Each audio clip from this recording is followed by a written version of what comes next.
So, welcome everybody to a new show of the Solar Journey. And today, as a guest, we have Alexandra Münzer from Greenfact. Hello, Alexandra. Hi, Thorsten. So, before we get started on Greenfact and what Greenfact is doing, I would like to introduce Alexandra, just give a quick background information. So, Alexandra Münzer, she's actually born in Austria. Where did you actually grow up? Is like you're big city girl or country girl in the Alps or in the flat? Yeah, Both. both. I think I've Both. lived everywhere, including on farms in the city, but actually all Salzburg in Austria. Okay. Mm-hmm. Okay. Well, Salzburg, at least most Germans associate that with classical music. Yeah. Yes. Yeah. Did you get a classical music education? I mean, we've been a lot in Salzburg in theaters and operas and such, so that's lifestyle there. Okay, excellent. Yeah, good. So, but for her for university, she went to Munich, from Austria to Munich to Germany, where she lived for 10 years. She got a Ph.D. in physics and science. Yeah, she worked on in the semiconductor area. And in 2016, she moved to Norway. And now she has been Managing Director of Greenfact for 4 years. And Greenfact, just as a quick intro, but more details will follow later. It's a market and analysis and consulting company for green commodities with focus on certificates of origin for renewable energies. Yeah, but before we move into that, just let us please share what you did during your PhD. That's pretty interesting because I think then you made a big move, and it's interesting to get to know those two aspects of you. Yeah, exactly. No, that was definitely a big move from semiconductor sensor physics to the renewables or the energy markets. Yeah. An unexpected move as well. So PhD, Technische Universität München, that was the university, and it was a really excellent time. We learned a lot there. And what I focused in was developing sensors at some point. So that means you take a novel material like carbon nanotubes, you take a polymer, for instance, like it was Ph.D. back then, and then you have these materials, 1D, 2D semiconductors, and then what was the job was to try to sense or to detect proteins or molecules with that novel type of sensor. So yes, very different from what I do now. Wow, so really high-end, high-tech semi stuff. And to do a PhD, you must have gotten really into the details, but that didn't keep you in that area. So at some point you must have decided, let me go to Norway and move to the renewable sector. How did that all come about? Well, I think sometimes, just life happens as it wants to happen. So that was nothing planned. And also, I think after many of us, so people that are listening now being at university or doing their PhDs or their postdocs and they don't know what to do, is simply because they don't know what's out there. So it's impossible to know because the world out there is even bigger than what you did or what you're doing now, probably. So I just took the plunge, traveled or moved to another country for private reasons. And I was looking for opportunities and I was looking for a job and I just did not know what to do. And then with the more or less a coincidence, I got to know the company. Greenfact was just founded and they were looking for analysts back then. I started as an analyst there. A couple of months later, I became the managing director. And that opened so much from I have never been in touch with the electricity or the energy or the power sector or commodity or whatnot. I did not even know why is that important, or is there any value, or is there any intelligence in that? I did not know what a market is and what it is for. So I'm starting really from scratch. And that, I have to say, after now 4 years, that was quite a ride, because that universe of the power sector that has like everything in it. So I mean, from geopolitics until till, you know, really understanding market dynamics, and also now we have this shift, of course, from the fossil-based energy sector to the renewables. So you have, I mean, this is really what excites me the most. You see a whole infrastructure, you see a whole continent being morphed into something completely new, and you're a part of it. And this is great. Wow. Yeah, we'll come to that. That sounds indeed pretty interesting. And the way you talk about it means it's actually bigger than I would have ever thought, right? So that sounds really interesting. But let's jump quickly back. And now you live in Oslo, right? So Greenfact is based in Oslo, in Norway. Yes. So so you grew up in Austria, then you lived in Munich for some time. So how is life for you now in Oslo, Norway? I've been to Oslo. I like the city a lot, but you know, it's different if you go there as a tourist. I remember particularly the city hall of Oslo. I loved it. It was the super impressive city hall. Everybody who goes to Oslo should definitely go and see the city hall. It's more like a museum and let's say a temple. Wonderful place, yeah, and nicely located right at the waterfront. Yeah. Norwegians would love to hear that. Maybe someone's listening. Yeah, they're for sure listening. Yes, I would say life in Norway, very, very different lifestyle. So you're choosing a whole different lifestyle if you're used to German lifestyle or UK lifestyle or French lifestyle, it's really different. So Oslo probably in many countries wouldn't be considered a city. So you really have short ways, and it's very nice to live here. It's really directly at the fjord, so you can see the boats. Basically, I walk out of the office and I see the ocean, so that's beautiful. But actually, the most beautiful part of Norway is, it comes to, you know, normal life, is that actually this country is full of forests, full of fjords, full of water. So really, if you do appreciate the outdoors lifestyle, this is for you. I mean, you can ski in the winter, you can do what is sailing in the summer. So this is probably one of the most beautiful countries on this planet. So the Nordics are really beautiful, like Canada, or, you know, really remote, and has different seasons. So that's really beautiful. When it comes to the lifestyle and business life, what I do really appreciate about Norway, or let's say smaller countries, Norway, Netherlands and such, they really, in Germany, for instance, you are busy with German economy, right? There's a very, almost rather to some extent, a bit closed system. But if you're in a smaller country like this, you travel a lot, you do business a lot with any other countries on this planet, basically. Mm-hmm. So this is really exciting when it comes to, you know, looking beyond where you live. So we've, this is probably the best part of Norway, I would say. Yeah, interesting. So Jason Nutter, who's also part of the Solar Journey team, he grew up in Singapore. So he says the same thing, right? So right from the start, you're always looking onto the international picture, right? And I mean, Germany is not gigantic, but still, obviously, as you say, and I would confirm that you're easily busy with yourself within the nation rather than have that international view, right? On business, on economics. Interesting point. Yeah.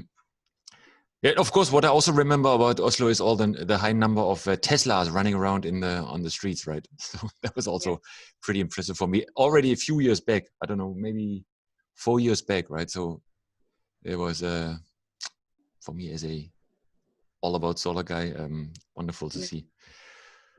Cool. So let's get started on the tough bits. The reason why I say that, because is I did try to understand what guarantees of origin, green certificates are all about. And you're the super expert, and some other members of the industry told me you're considered as the mother of the European certificates of origin. Oh no, I'm not that old. They're older than me. Yeah. Yeah, Mm-hmm. obviously that means you've got it all, right? So you've got it all, and if somebody has a question on it, then you're the go-to person. Oh, yeah. But as from our previous talks, we understood that actually this is a real expert topic, right? And the challenge now is for us to find out a explanation which a 5-year-old could understand. So maybe let's start at the very beginning, right? Before we go into the second derivative of all that. How did it all come into place? It's not a physical product, a guarantee of origin. It's a man-made concept. How did it all get started? Yeah, well, as far as I understand that, and people, yeah, I hope, yeah, many people in Brussels maybe also listen to this, so forgive me if I say anything wrong, but so back in the days before we, both of us, were concerned with electricity or power markets or whatnot, there was a situation that you did not bother about your electricity bill. There was electricity monopoly basically, and you did not choose. There was one big supplier in your area, and that's where you got your electricity from. And at the turn of the century, basically starting with the 2000s, I suppose, the electricity market, maybe even a bit before that, was liberalized in most with the EU basically, and that means the people, businesses and households, they should have the choice to make the markets more competitive. You know, they should choose which electricity supplier they can use and they should use. And then came basically this renewable energy transition, and the EU and everyone wanted to have more renewables in the energy mix. So no more coal, no more nuclear, or less nuclear, and more wind, solar, and hydro, and whatnot, right? So, and then this started with the EU basically. So they said, I mean, now we have to go back to this, why you need the certificates markets or the GO markets for that, which is like an accounting system, sort of like a data bank, and has nothing to do with the physical reality, so to say, but it has something to do. So why do we need it? And then we need to explain really like to children, because otherwise I don't even understand that. Because as you can imagine, I explained to you that before, like if you have your farm, I don't know, remote Canada, Alaska, whatnot, and you are not connected to the grid, the so-called off-gridder, where you get your electricity from, you probably, I mean, nowadays you might have your rooftop solar, or you have your small windmill next to your house, and then whatever electricity you get, it's green, right? Mm-hmm. So that's the super simplified picture. But in reality, what happens is that most of us live in cities, or we're connected to the electricity grid. That means in this electricity grid, all the electricity that is generated, all the electrons that are generated by the power plants are fed in one grid. And you can imagine this sort of like big pool or the ocean of electricity. And since electrons, you cannot see, they don't have a color, you cannot distinguish if that electron was generated by a wind farm or by a nuclear power plant or by a coal power plant. So what you end up with is a pool of mixed electricity. And now we know this pool of electricity.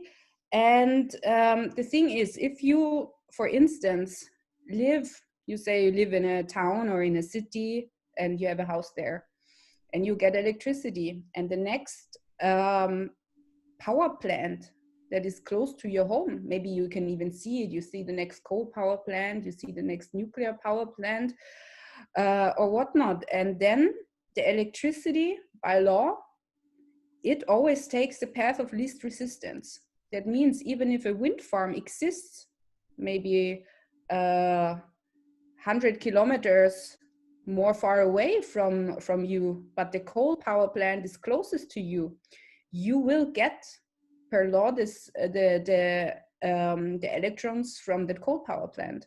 Yeah. So in what you want to ask something now? That's a natural law, right? So it's not like a legislation, but the natural law, like a physics. Exactly. Physics, yeah. Okay, yeah. Just wanted to make sure we. Yeah. Of course, I was talking about physics here. Yeah.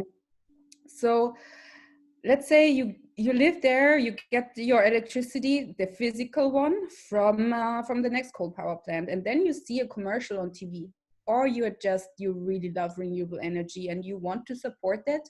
You don't even not only want to support it, you want to have a reduced carbon footprint. You know, you're just like a person like you and me probably. You change something maybe, and you see this. I don't know. There are many companies now that sell green electricity, and you see that commercial there, and you want to switch, and it's easy to switch nowadays. A few clicks away, and then you have your new tariff. And then you think a bit, because you saw that, or you listened to that podcast, and Alex tells you, no, law of physics actually gives you the dirty stuff. So, and how is that possible now, that your electricity supplier is allowed or can tell you that you get green electricity? And this is now by this abstract means of guarantees of origin in Europe. And so how it works, should I explain that, or do you want to stop me at that point? Ah, that's good. So, and the certificate and the guarantee of origin, is that the same thing? Because it's two terms for the same thing? Yeah. Yeah, I just want to confuse you even more. Because we already had internal discussions if that's something else or the same thing. All right. So green certificates and guarantees of origin are the same.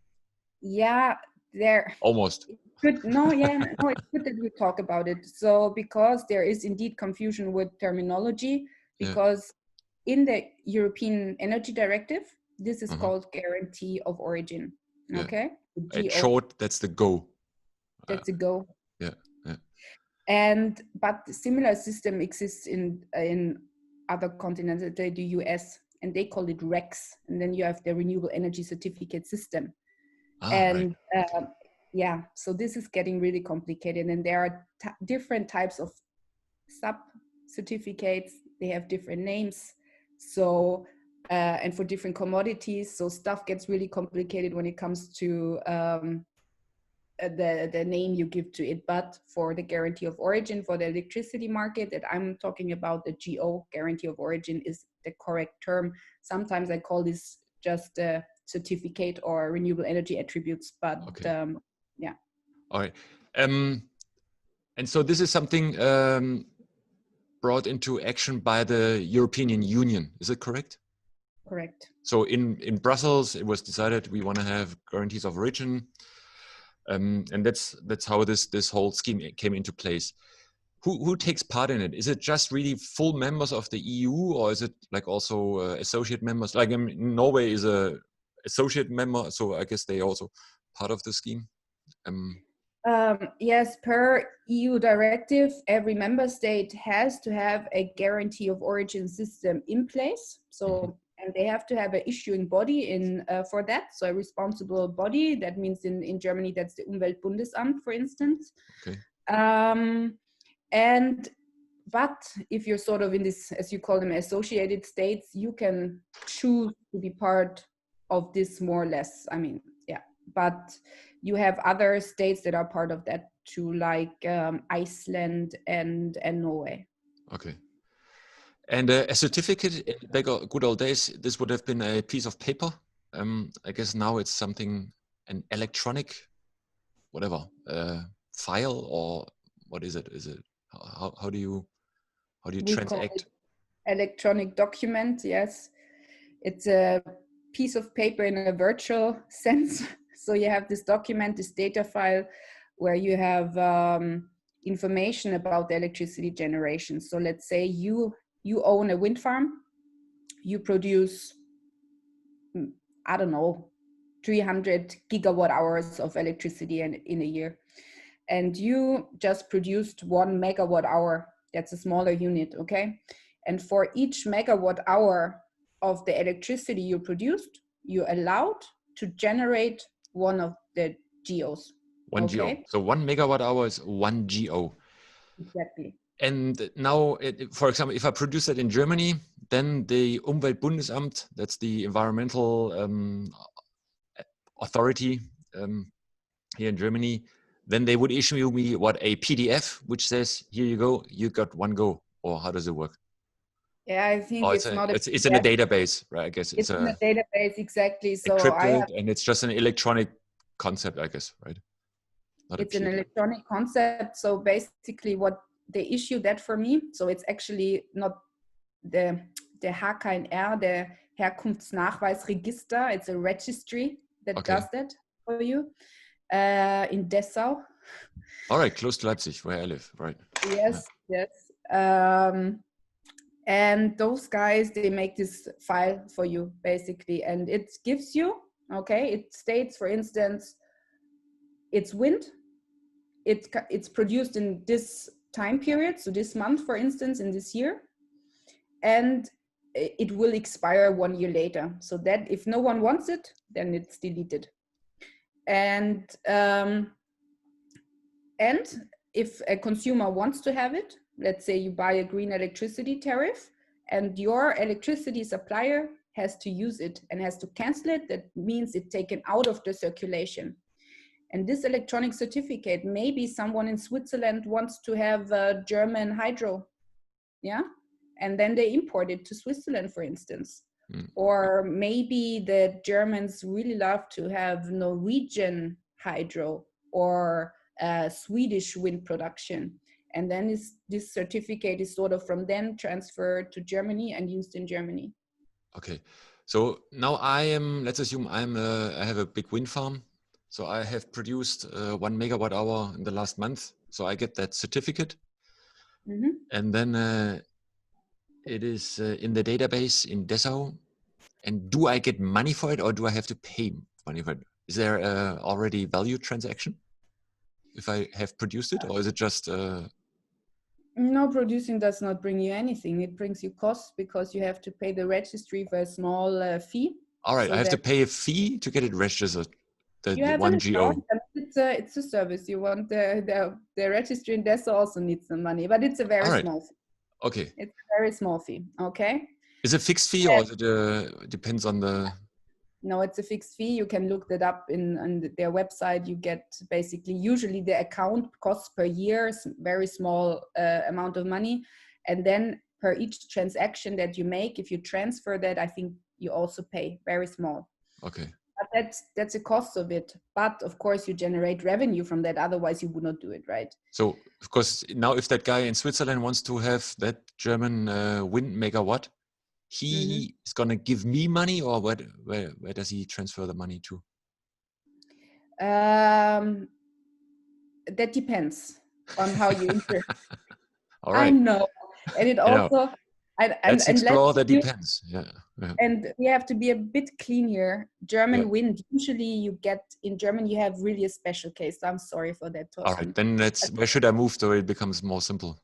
Yeah, let's assume you are allowed to issue German wind. I will not elaborate on that speciality here in the German market. All right. Let's simplify Germany. Simplify Germany, say they're German wind, and someone wants to have that stuff in Switzerland. Yeah. Okay.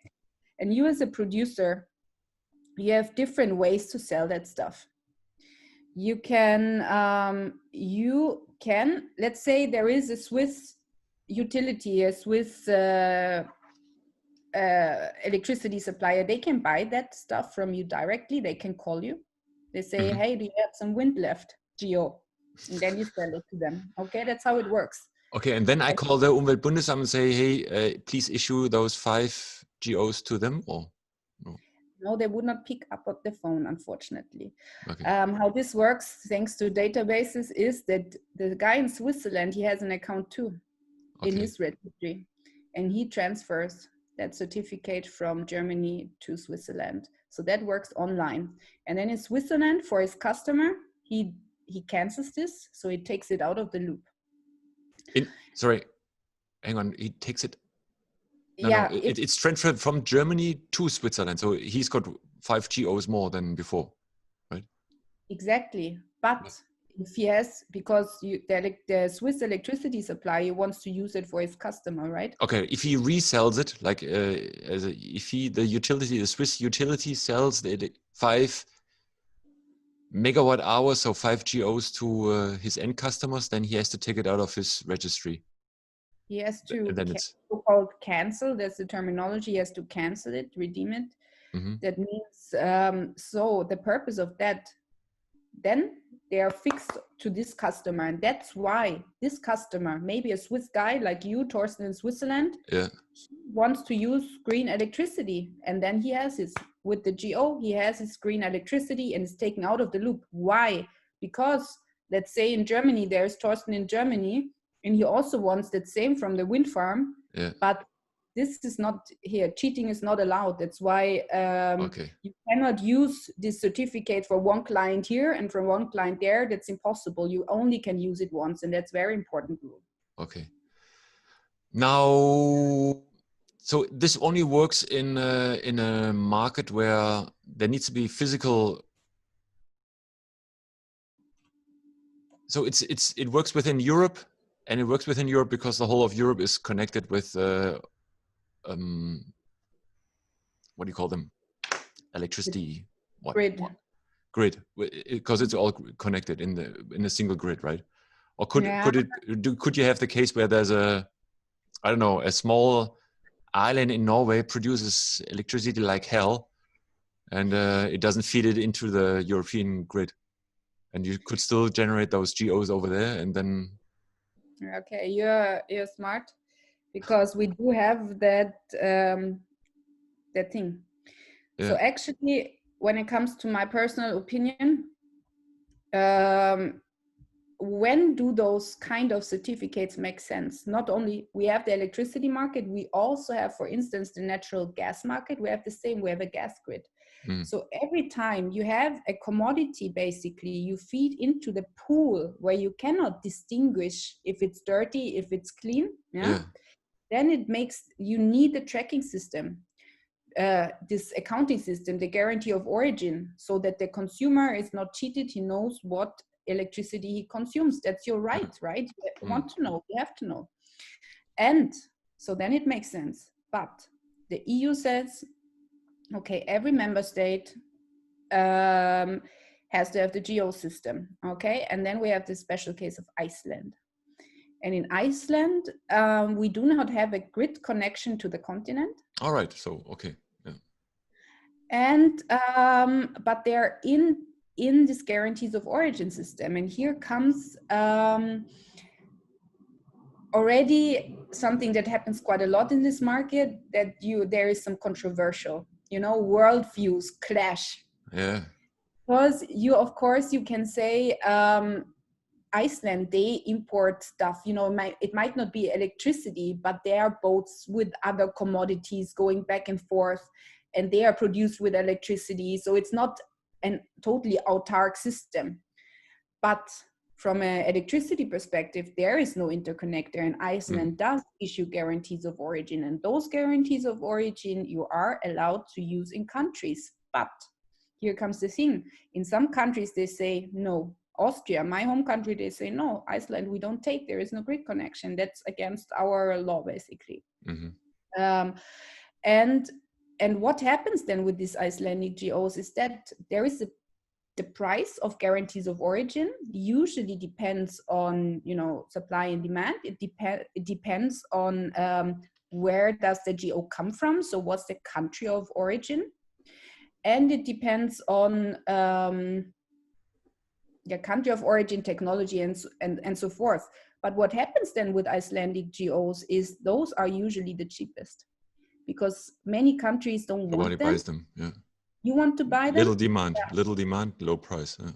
Exactly, and that's one of the interesting market dynamics that you see here. I mean, I've been in Iceland and know many of the producers there, and they're doing a fantastic job. But that's the controversy. However, you want to see that, yeah. Interesting, yeah. And in a way, I mean, since the GO is like it's an extra cost, right? So for the green electricity, it's an extra certificate, extra costs involved. There's fees involved. There's people involved. So it makes actually the green electricity more expensive. Is it correct? Right? I mean, it's on top of the. Jein. Yes. No. Yeah. So usually, let's say you have the situation where it costs as a producer. Let's say you have a coal power plant. You can produce electricity very cheaply. Okay, with the coal, let's assume no taxes and stuff, and you just buy the coal cheap from wherever you dig it out of the ground and blah. Yeah. And it costs much more actually to develop a proper, let's say, solar farm, or let's say the costs for your the fossil generation, actually, let's say it's cheaper. I don't know what's the current it's not anymore, but maybe let's where they assume come that. from. Yeah. And so you sort of, as a producer, then you sort of, how do you get the costs back, right? And that's one of the thinkings. You actually generate more value for society, right? You generate the good stuff. Yeah. And you want to be able to market it. If you just sell the electricity for the normal power prices in the market, you just get electricity prices. So you have to be competitive with the fossil prices. That's why we had all these feed-in tariffs, right? To incentivize the market to get it started. Yeah. Exactly. And then, of course, to be able to market the green attribute, the greenness of your electricity, you need the guarantee of origin. Okay. And this is now when the feed-in tariff runs out, also in Germany, and this feed-in tariff area is over. Yeah. And how can how do you generate value for you as a producer? You make a long-term power purchase agreement, and it's a green power purchase agreement. If you want to sell this green, this needs obviously to contain guarantees of origin, because that's the only way it's green by law, by EU law, not physical law. Yeah. Cool. Yeah. So another thing that comes to my mind, because the GO it's a 1 megawatt hour, right? So it's you count the electrons, the watt hours at the power plant, right? So no. Okay, so because I was thinking, if it's at the power plant and then you have transmission losses, then what? I mean, even 3, 4, 5%. Let's say it's even 0.5%, which is a lot. Loss means that somehow there's a small margin where it's unclear what happened to the produced GO, right? The GOs should also be reduced, because if you have to transport it a long way, you have to include the transmission losses. But you go, yeah. No. That's a smart point that you made. I realized that. So what? It's actually the electricity that you feed into the grid. Okay, so that means it's the grid electricity that gets the GO. So it's not but transmission losses, to my understanding, are not taken into account. All right, because it's actually, I think it can be, depending on the site, it can be a 2-digit percentage, right, of transmission loss, which means somehow there's a gap in the system. I don't know if there are too many other gaps. So the system, if you look, this is not even one of the main problems. And the thing is, at the moment, the situation, and it always looked the last time I checked the graph, it always looked like this. You have, if you look at the yearly basis, you compare how many GOs are generated, okay? Yeah. And you compare it with how many are used, so are canceled. And what you All see right. is Yeah. that always more are generated than canceled. You have a huge oversupply due to different factors. We might discuss them later, I don't know. Yeah. But because we have this, we are not there yet. And when it comes to probably the understanding also, and the system has some flaws, I would say there are flaws, but it's a moving target, it's all the time improved. But not every, there are I mean, there are so many companies that don't run on green electricity. There are so many households that don't even know that they can switch their electricity supplier. So it's not used that much. Okay. Yeah, maybe 550 terawatt hours per year or so. So what's the percentage of the GOs which is sold, used on a yearly basis? Do you have a rough figure? Is it 50%? Is it 90%? Or is it 95? Let me think. We have about generated GOs per year. We have about 600 terawatt hours. Okay. And used, we are about 550. Okay. So we are 50 terawatt hours at least long, I think. Okay. So, and this is a lot, because that's Germany. Every year, Germany consumes about easily over 100 terawatt hours of GOs. Mm-hmm. So basically, Germany is already the biggest consumer, and 50 terawatt hours is quite a lot if you look at it like that, because which country consumes that much? Yeah. Interesting. So who's the typical user of those GOs? Is it like, for example, me, who's using? I'm a customer of Naturstrom. Yes. Do you know them? They've been around Or for some time. Naturstrom. Yes, I do know them. Yeah, So they're. Yeah. So do they also use that GO system, or do they have their own system? Or so is every green electricity, let's say, sold? Does it also always work with the GO, or are there other schemes? No, it's only GOs, so Naturstrom and Lichtblick, and you name them. They have to. That's by not the physical law, but the legal law. They have Man-made to do law. that. Yeah. But it depends really. I don't know the situation in Naturstrom, but it can be, for instance, maybe let's say they have their own assets. Let's say they have their own hydropower plant, right? Yeah, they But have a lot still of own assets. yeah, but still they have to, this power plant needs to generate GOs, and they have to cancel GOs on your behalf because you're consuming that electricity. So you're not, they have to do it. All right, so they produce them and cancel them themselves. So they do, it goes forth and back. And I guess they can't guarantee. I do get electricity 24/7. So I assume they also need to buy electricity for winter or night for night times. So they at least they compensate the lack of electricity at certain points in time with those GOs, right? So for them, it's also helpful, because otherwise they couldn't sell me green electricity 24/7 for the whole year.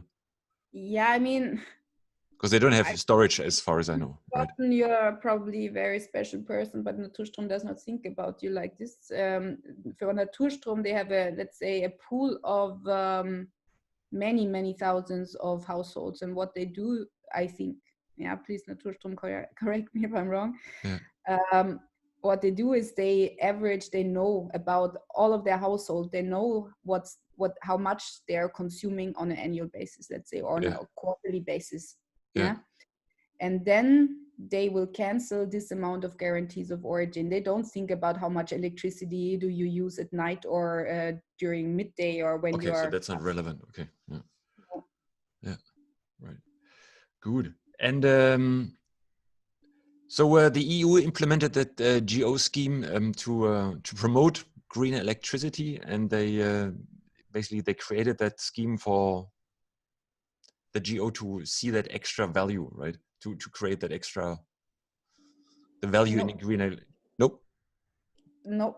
They created it in order to give the consumer a choice, in order to give to Thorsten in Switzerland a choice and to give Thorsten in Germany a choice, because you should be able to choose your electricity supplier or the tariff that you have according to different parameters. Is it green? Do you want to have the cheap dirty, or do you have the cheap green, or you have the premium green, right? You should have the choice, and that's why the tracking system was created, in order to enable the consumer to see on the bill that you have, on your annual bill, it needs to be disclosed by EU law.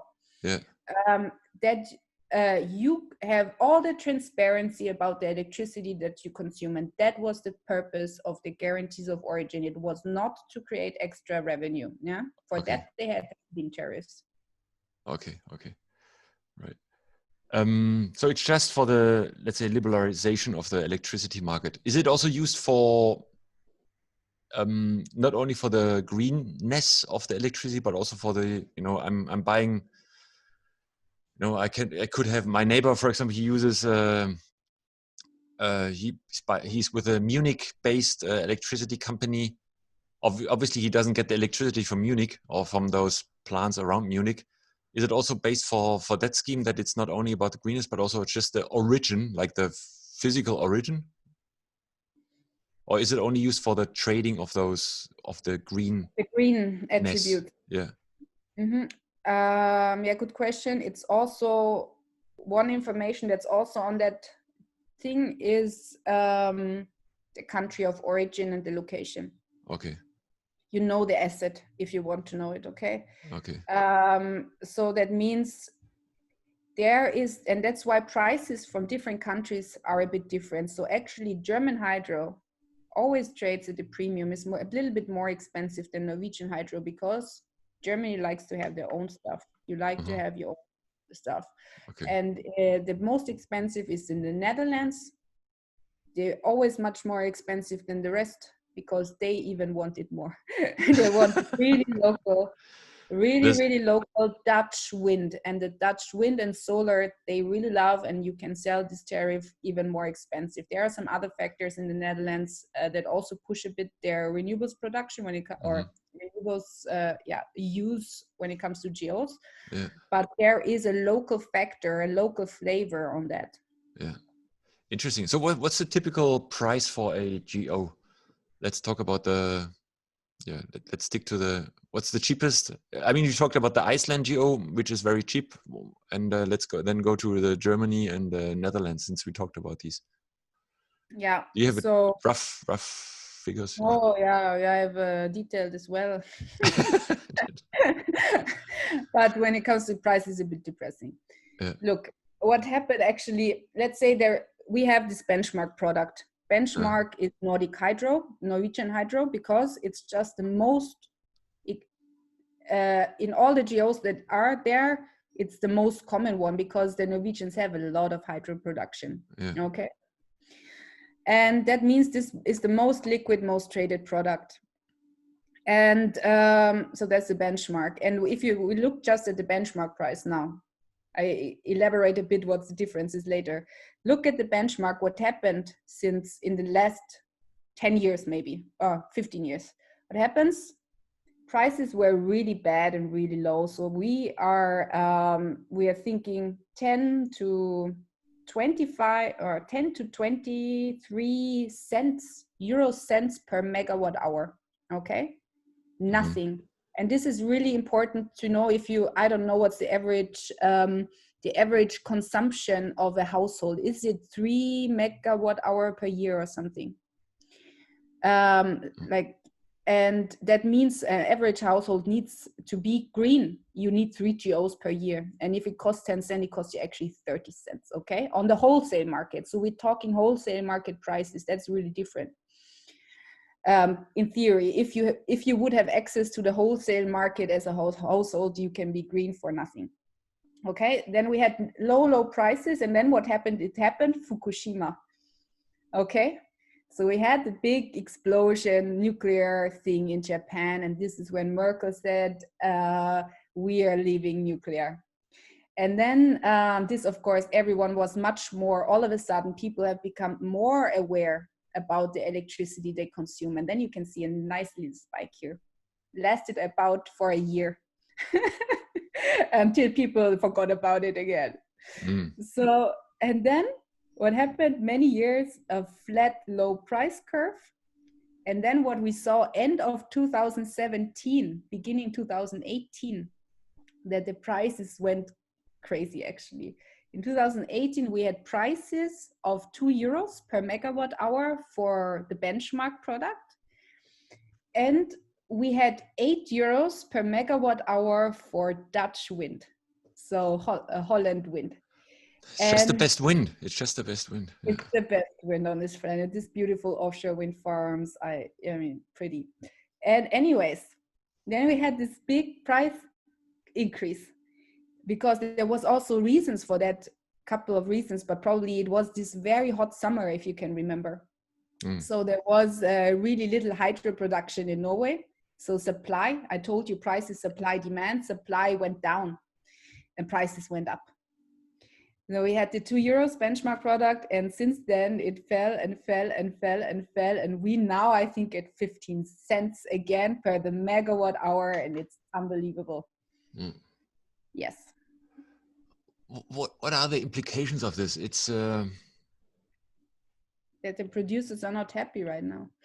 The producers are not happy about now. So there's little incentive now to produce in a green electricity in a green way.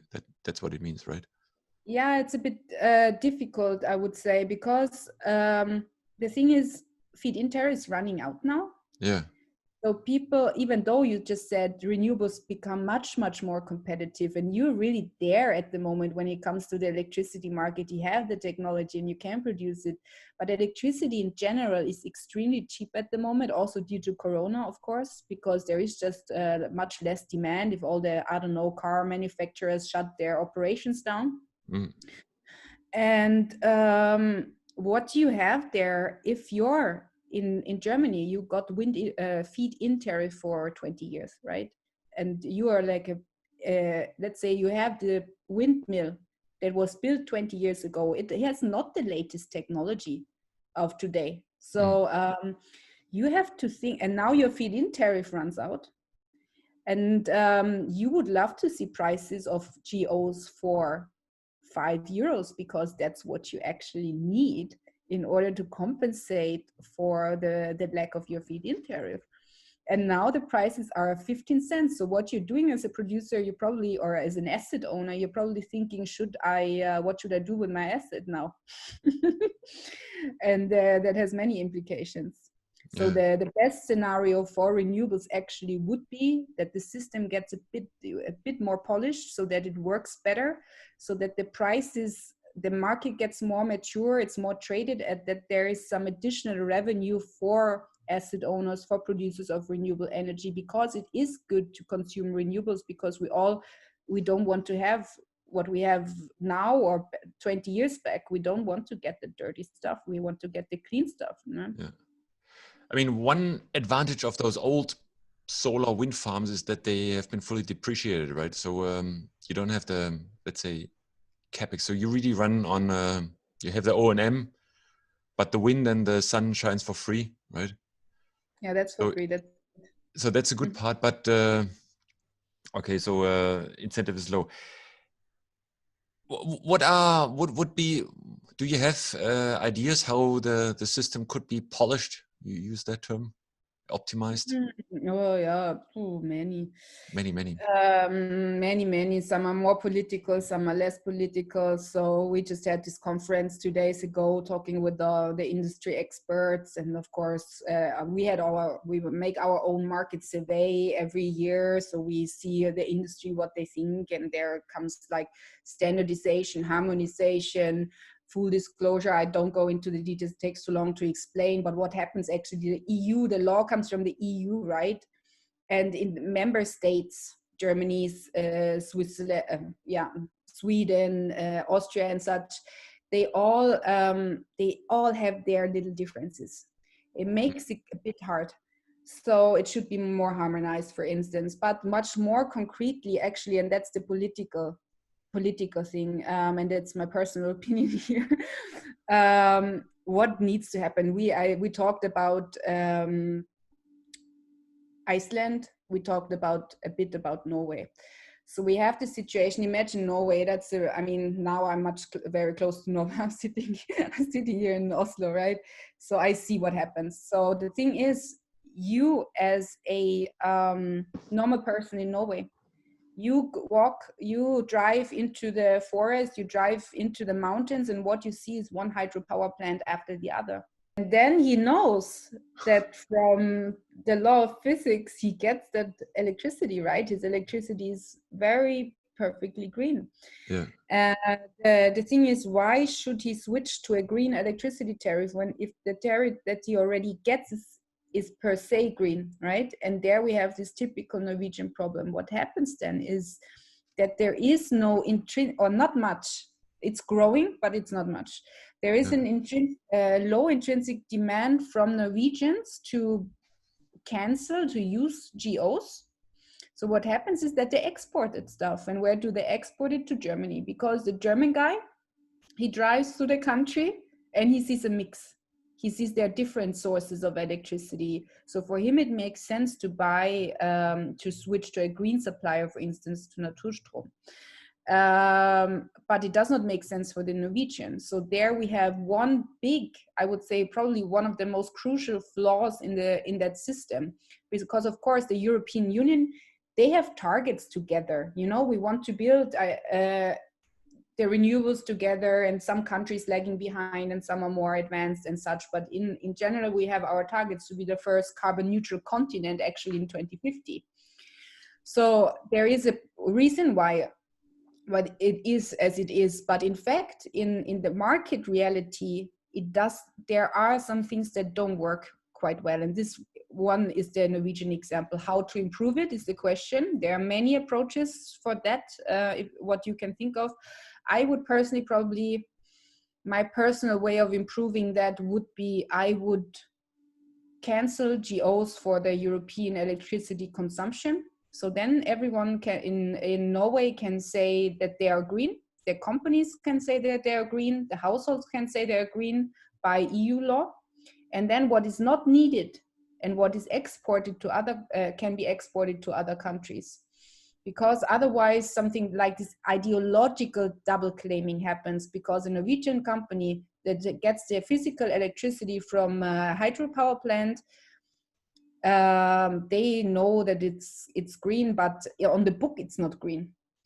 So that could be an improvement of the system. Yeah.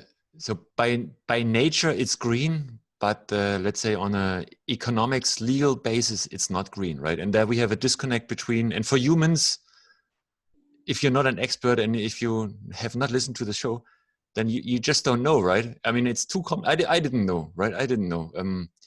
So it's interesting. So you mentioned the EU Green Deal, right? And there's another concept. Is it different? But the CO2 prices, right? For example, this is now in discussion, at least in Germany. I don't know about other countries.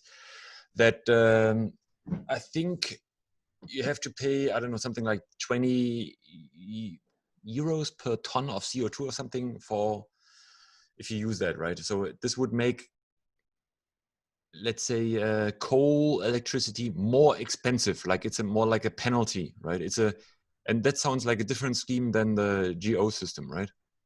Yeah. The carbon, there are also carbon certificates. So the carbon scheme is very is different from the GO scheme. So GO, and there are many angles to approach that. So there's also CO2 certificates. So we have all right. Don't go there. How do they interact with the GOs? Yeah, good question. Good question. But I can maybe put that there are many angles here, and it's extremely complex. But it's maybe from one angle, from the corporate angle, corporation. You're a big company. I don't know. Yeah. You're Google, Yeah. Thorsten. I'm Google. Excellent. And so when it comes to reducing your carbon emissions as a corporation, what possibilities do you have? You have, and where do GOs come into this picture? So you have different types of emissions. You have scope 1 emissions, you have scope 2 emissions, you have scope 3 emissions. So yeah, now I know. Scope 1 would be, let's say that's the direct emissions. If you have, I don't know, as Google, you don't have that, but let's assume you have a small coal power plant, and there it comes the direct inside my factory, right on my campus. Inside, I don't know where you have that, but let's give you a dirty Google. And then you have the carbon stuff and the emissions going out. That's direct emissions. And there are scope 2 emissions. It could be, for example, Google could have a diesel generator on the server bank as a backup, right? So if they have to turn that on, that's the internal. We don't, this thought experiment really is very flawed, and that's my fault. But the scope 2 emissions, they're important for Google because they're big time electricity consumer, right? Yeah. And the scope 2 emissions, that's the indirect emissions that come from your purchase of your electricity. Okay. Yeah. So if Google would be dirty, which they are not at all, they would buy cheap this possible electricity from coal power, whatever, and don't care. But what they're actually doing is power purchase agreements, green power purchase agreements. They're building assets, and they of course in this process they're canceling guarantees of origin. So one part of your emissions basically can be reduced, can be set to zero, even by engaging in the GO markets, in using green electricity. And that's one part. I mean, guarantees of origin will be there also for your gas consumption, in case you're a car producer or you're a chemical company and you're using a lot of natural gas. From next year onwards, there will be even guarantees of origin for biogas. That means you can then substitute your natural gas with the clean stuff. So that's all sort of plays into the emissions, and you need the GO system, the certificate system, to really prove and track so that nothing can go wrong, and you really actually, this continent is in fact decarbonizing and not doing something crazy. So yeah, but this is such a big topic, so we could talk another 5 hours about it. And scope 3, just the header, what is scope 3? Yeah, the scope 3.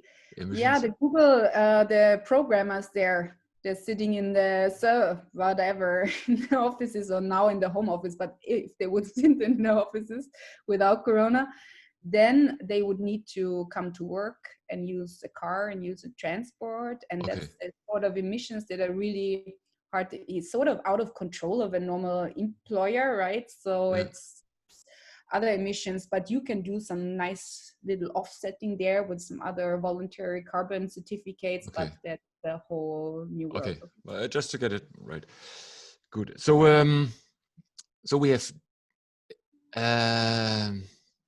GOs, guarantees of origin. We have CO2 certificates, which we don't want to start the big discussion now, but that's another scheme we have in place for, let's say, help to go green. And then we now in discussion is the CO2 pricing. Is it correct? These are 3 different independent schemes, right?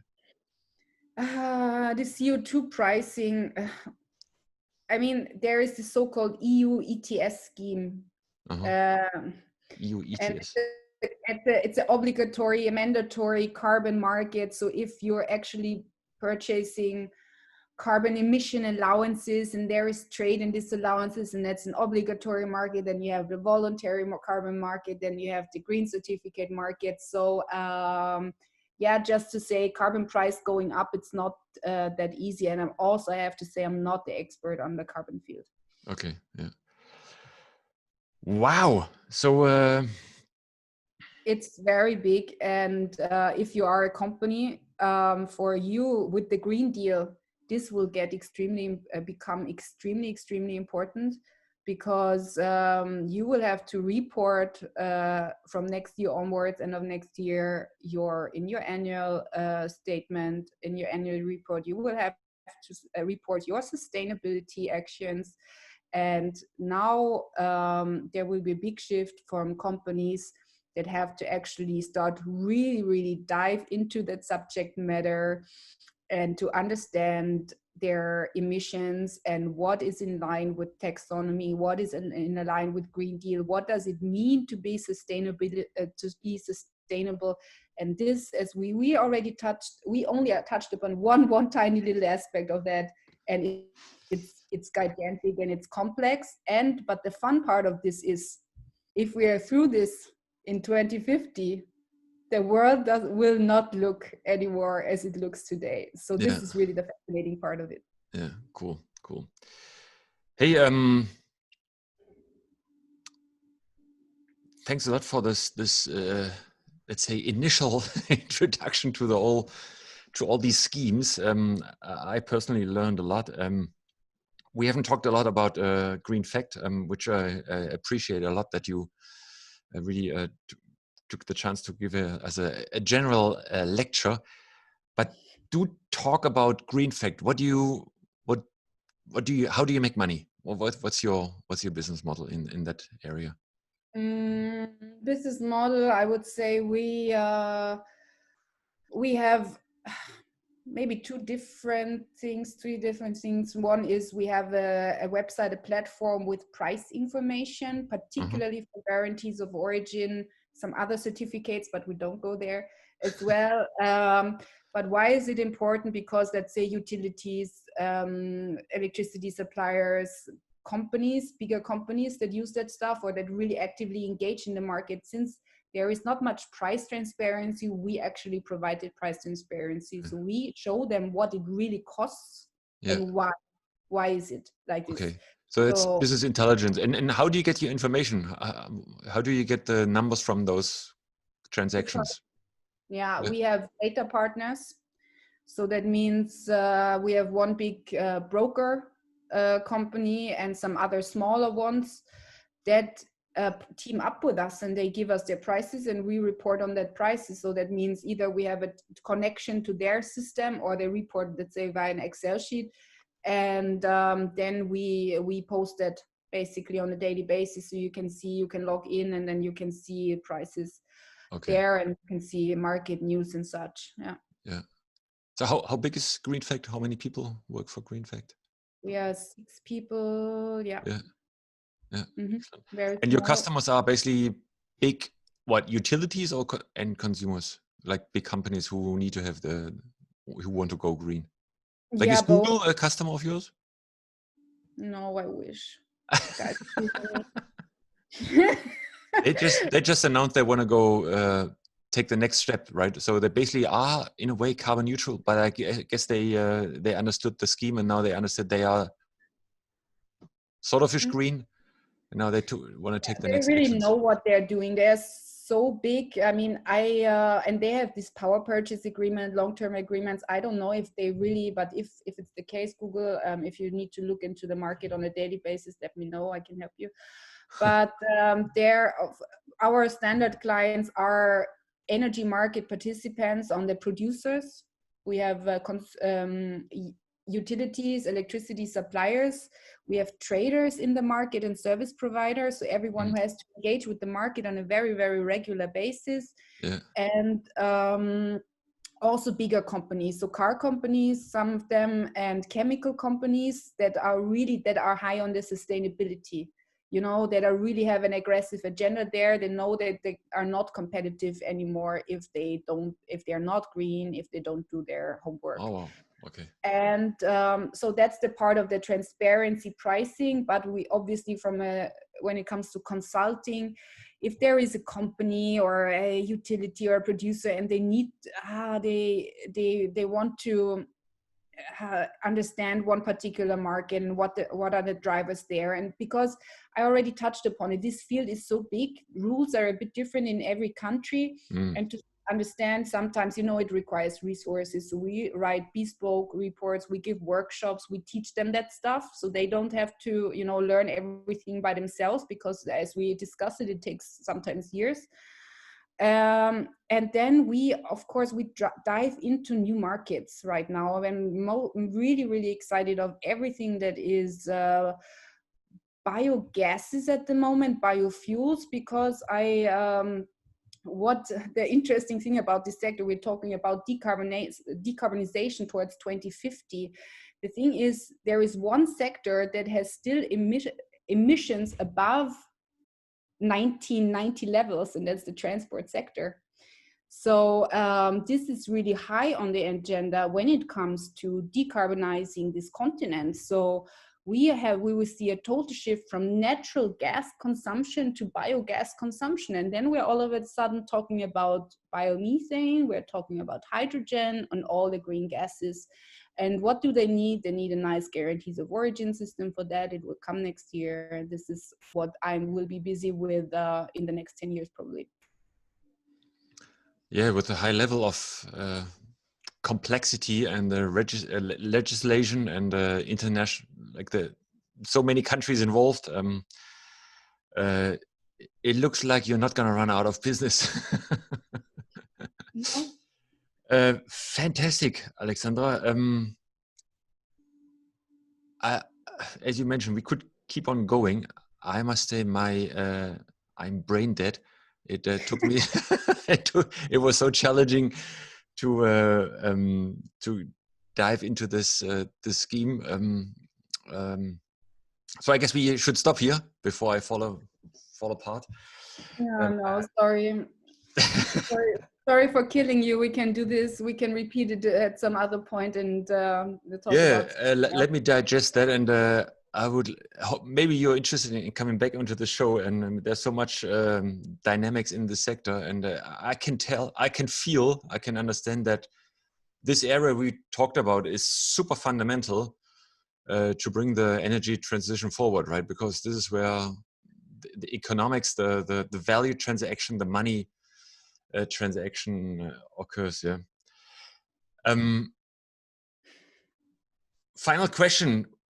In a way, we touched it already, right?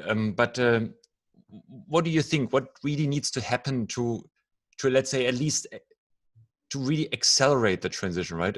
You talked about 2050, and many say this is way too slow, right? With the complexity and with the number of, let's say, only talk about Europe, right? I mean, the topic should be the whole world, but only about Europe. This is so complex because there's so much legislation obviously involved. How can we accelerate it, right? And maybe help the whole world go green?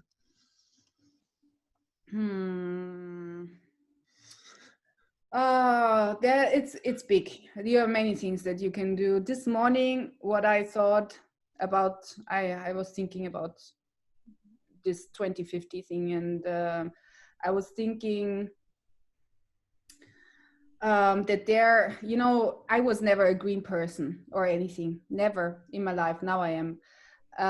Because I thought, these do-gooders, and they're just talking and posting stuff on Facebook, and I don't care, and they don't do anything. What I think, what will happen from also the people in the sector, or from the people that are coming now, all the young people that are coming, like new people in my team and such. What happens, and what I can see, and what needs to happen in the next years is. Those people, even if they have a green agenda, what do they need to? They need to come into the markets. They need to understand how it's functioning, and you saw it's complex. They need to understand why it is as it is, all the factors. They need to have the vision until 2030, 40, 50. I mean, it takes some time. How they want it. And then along this way, when they are morphing the old stuff into the new stuff, the world will be completely different in a couple of years. And they have to generate a value. They will create jobs. a lot of jobs, from engineering jobs to market jobs to podcast jobs, I don't know. So a lot of jobs and a lot of value will be created, a lot of money will change hands and will be in the sector. So so a deep understanding of the problems that we have, and then from there you create the new thing, the exciting thing. And yeah. Yeah, wonderful final words. And this is also the reason why we do this podcast, right? Just to show also many people who are interested in doing something good, something sustainable, something green, that there's plenty of job opportunities, right? There's plenty of problems, and problems means there's opportunities for solutions and business. Excellent ending, Alexandra. Thanks a lot. That was super interesting. All the best for you in your home country, and all the best for Greenfact, right? Thank you. It was really nice. Thank you. Yeah. Thanks, Alexandra.